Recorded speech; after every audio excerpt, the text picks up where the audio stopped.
So what sparked the studio? Well, actually, me and Dave went to lunch one day with my wife. I think we were at Rock and Roll Sushi, and she made a comment. She goes, "Y'all should just start a studio or something like that."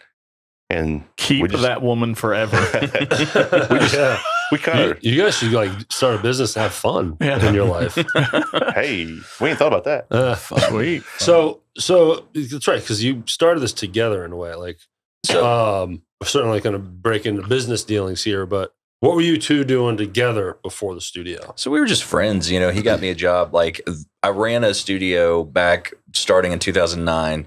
Tried like hell until about 2014, early 2014. The people that owned it, they wanted to go a different direction. Their son that they were starting all of this initially for wanted to get into video. So totally different world. They're like, whatever, we're going to get rid of the space, sell all the gear, get cameras. And then it was like, I guess I got to figure out. And that was the Memphis area? Yes. Yeah. And so Matt and I had met at that point. You know, we've got 1,000 mutual friends, and I'm sure y'all are figuring it out. It's like Memphis is the biggest small town ever. It's like, we're figuring it out. Right. So everybody by even just a couple degrees knows each other. Yep. So we had met a few times and hung out, and then he posted something on Facebook, like literally the day that I was like, whatever, can't put this off, gotta find a job. He said that the dealership he was working at needed a guy to come on. I messaged him. I said, "Was it pay?" And then I said, "Scratch that. I don't care. I just want to show up and work. Like, I need something steady." And he's like, "Come on." So he got me hired on, and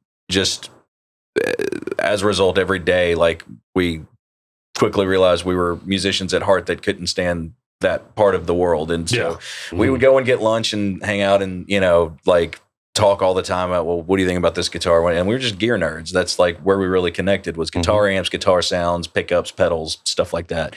So down the road, his buddy Lance McDaniel, they with Shotgun Billies, which you guys know those dudes, they were ready to do another record. Went in without naming names. They went into a scenario where they paid a bunch of money and weren't necessarily getting what they wanted out of it. They call Matt. Matt calls me. Matt's like, "Hey," he says, "You know, can you run down to that studio and see if you can fix this?" And, you know, I walk in, take a look, quickly realize that the people running the show were more concerned with getting home in time to catch Melrose than actually getting a really good recording. That was a really good show, man. I used to love it. And then he shows up one of those afternoons when they're recording, and he got, like, I could see his gears turning. He's like, "Dude, we need to do this. Like, why are we not doing this?" Sure. And of course, I'm terrified at the thought. I'm like, I've just got into something that felt halfway stable at the dealership. You know what I mean? And doing this on the side is fun, and I'm not really trying to break that up. And then it became like a daily thing where he's just like, "Hey, dude, when are we doing this? Don't deny Matt. Let's roll him out. Let's go look for spaces. Hey, I found a spot. Go on lunch and go check this out. Would this work? Will that work?" And I'm just like, you know, dude, I don't know. I was scared to death. He was freaking out. And then finally he hit me with this. He says, like, "Dude, there's always going to be a million reasons not to do something, but what if it went right?"